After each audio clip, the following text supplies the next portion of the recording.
யமுனா நைட்டெல்லாம் தூங்காமல் அப்படியே ஃபோனையே பார்த்து மெசேஜ் அனுப்பிட்டே இருக்காங்க. அதை கரெக்டாக கங்கா கவனிக்கிறாங்க. கவனிச்சுட்டு கிட்ட வந்து சொல்கிறாங்க, ஏய் என்ன பண்ணிகிட்டு இருக்க நீ, யாருக்கு மெசேஜ் அனுப்பிட்டு இருக்க அப்படின்னு சொல்லிட்டு. இல்லை இல்லை ஃப்ரெண்டுக்கு. என்ன ஃப்ரெண்டுக்கு? நைட்டு என்ன டைம் ஆகுது, எதுக்காக நீ வந்து இப்போ மெசேஜ் அனுப்புகிற, ஃபோனை கொடு நான் பார்க்குறேன் அப்படின்னு சொல்லிட்டு கங்கா கேட்குறாங்க. ஃபோன்லாம் தரமாட்டேன் அப்படின்னு சொல்கிறாங்க. என்ன உன் ஃபோனை பார்க்குற உரிமை எனக்கு இல்லையா என்ன அப்படின்னு சொல்லிட்டு கங்கா கேட்குறாங்க.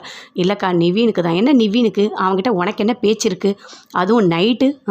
இனிமேல் ஃபோனெல்லாம் நீ எதுவுமே மெசேஜ் அனுப்பக்கூடாது, வெய் படுப்போம் அப்படின்னு சொல்லிட்டு அங்கேருந்து கோவமாக கங்கா வெளியே போகிறாங்க. குமரன் கட்டலில் இருக்காரு. அப்போ கங்கா கிட்டே கேட்குறாரு, என்னாச்சு கங்கா ஒரு மாதிரி ரொம்ப கோவமாக வர, என்னாச்சு அப்படின்னு சொல்லிட்டு கேட்குறாரு. இல்லை அதெல்லாம் ஒன்றும் இல்லை, இந்த யமுனா எப்போ பார்த்தாலும் ஃபோனை பார்த்துட்டே இருக்கா, மெசேஜ் அனுப்பிட்டே இருக்கா, அதுவும் நைட்டு என்ன டைம் ஆகுது, இன்னும் தூங்கவே இல்லை அப்படின்னு சொல்லிட்டு கங்கா சொல்கிறாங்க. சரி விடு, இப்போலாம் அதெல்லாம் ஒரு சாதாரண விஷயம் தானே, அது எதுக்கு பெருசாக பேசிகிட்டு இருக்கா அப்படின்னு சொல்லிட்டு குமரன் சொல்கிறாரு. அவள் யாருக்கு மெசேஜ் அனுப்புகிறா தெரியுமா, நிவீனுக்கு. நிவீன் கிட்ட இவளுக்கு என்ன பேச்சு இருக்குது அப்படின்னு சொல்லிட்டு கங்கா கேட்குறாங்க. சரி நான் நிவீனை பார்த்து சொல்கிறேன், நீ பெருசாக இது பண்ணாதே விடு அப்படின்னு சொல்லிட்டு குமரன் சொல்கிறாரு. விஜய் தூங்கி எழுந்து பார்க்குறாரு. பார்த்தோன்னே காவேரியை காணும். அப்படியே வராரு. வந்தோடனே ஆனால் அங்கே லெட்ரு மட்டும் இருக்காது, அவர் பார்க்கவே இல்லை. அப்படியே வெளியே வராரு. வந்தோடனே தாத்தா பாட்டி 2 பேருமே இருக்காங்க. அப்போ பாட்டி சொல்கிறாங்க, இந்த காவேரி பண்ண வேலையால் எவ்வளோ நிம்மதி இல்லாமல் போச்சு பார்த்தியா அப்படின்னு சொல்லிட்டு பேசிகிட்டு இருக்காங்க. அதுக்குள்ளே கரெக்டாக விஜய் வராரு.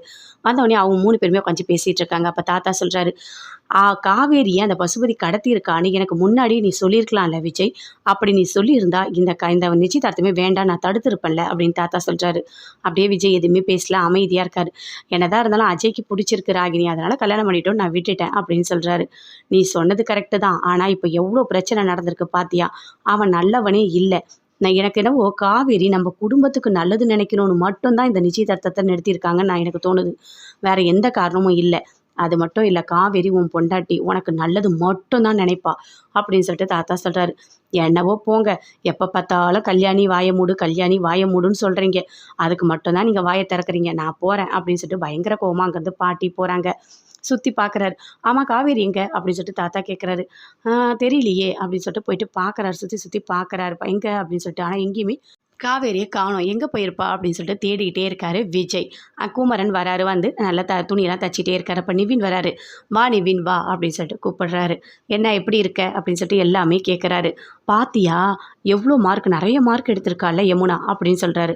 ஆமாம் ஆமாம், சின்ன பொண்ணு தானே, நல்லா படிச்சிருக்கா, நல்லா படிக்கட்டும், அவள் நல்லா படித்தாலே போதும் அப்படின்னு சொல்கிறாரு. இங்கே பாரு நிவின், நைட்டெல்லாம் உனக்கு மெசேஜ் அனுப்பிட்டு இருக்கிறத கங்கா பார்த்துட்டா. யமுனாக்கும் கங்காக்கும் செம்மத்தியாக பயங்கரமாக சண்டை. 2 பேருமே மாற்றி மாற்றி திட்டிக்கிறாங்க. எல்லாத்துக்குமே காரணமே நீ தானே, நீ எதுக்காக யமுனா கிட்ட பேசிகிட்டு இருக்க, யமுனா கிட்ட அதுவும் நைட்டெல்லாம் எதுக்காக பேசணும் அப்படின்னு சொல்கிறாரு. ஆனால் என்னென்ன பேசுகிற, யமுனா ஒரு சின்ன பொண்ணு, நான் போய் ஏதாவது அப்படிலாம் நடந்துப்பேனா, ஏன்னா எல்லோரும் இப்படி தப்பாக புரிஞ்சுக்கிறீங்க, அவன் நல்லா படிக்கணும், நல்லா இருக்கணும், அதனால தான் நான் என்கரேஜ் பண்ணுறேன், வேறு எந்த எண்ணமும் எனக்கு கிடையாது அப்படின்னு நிவின் சொல்கிறாரு. நீ சொல்கிறது கரெக்டு தான் நிவின், எனக்கு புரியுது, ஆனால் கங்காவுக்கு புரியலையே, கங்கா எல்லாத்தையுமே தப்பான கண்ணோட்டத்தில் தான் பார்த்துட்ருக்கா, என்னால் ஒன்றுமே பண்ண முடியல, ஏதோ சொல்லணும்னு தோணுச்சு சொன்னேன், அவ்வளோதான், வேறு எதுவும் கிடையாது அப்படின்னு சொல்லிட்டு குமரன் சொல்கிறாரு. சரி நான் பார்த்துக்கிறேன் அப்படின்னு சொல்லிட்டு நிவின் பயங்கர கோவமாக அங்கேருந்து போகிறாரு. விஜய் சுற்றி தேடுறாரு. எங்கே போயிருப்பா அந்த காவேரி, காணுமே அப்படின்னு சொல்லிட்டு. அப்போ கரெக்டாக அஜய் வராரு. வந்தவொடனே பயங்கரமாக சண்டை போடுறாரு. விஜயோட ஷர்ட்டை பிடிச்சிட்டு, எதுக்காக